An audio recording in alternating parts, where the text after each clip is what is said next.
Is it scarier when it's based on like a real folk story?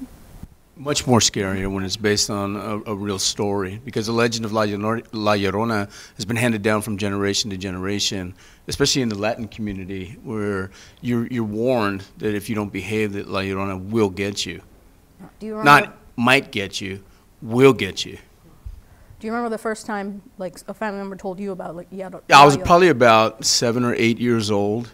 And again, when it got dark out, you know, you were like, go outside. It's like, no, La Llorona's out there. It's like, who's that? It's like, she will get you, she will kill you.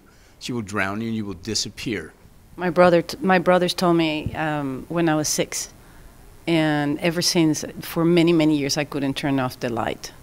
I had to sleep with some sort of light on, because I literally would feel like she would touch me. I read this script, and then I was like, I looked it up.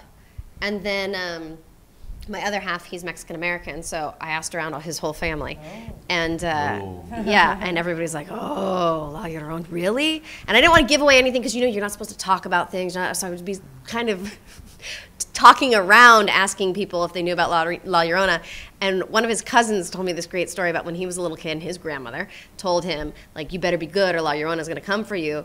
And he was so scared. And so he went to sleep, and it was summertime, so all the windows were open.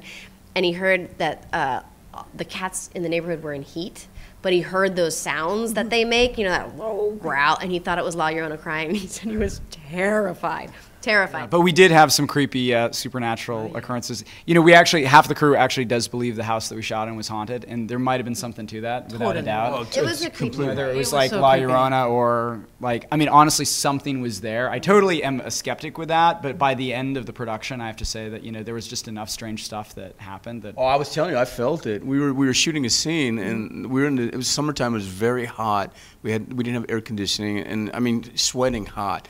I'm sitting there, and I'm like, a bone-chilling cold came through, and I felt it. And you know, like the hair on your arms just like rose.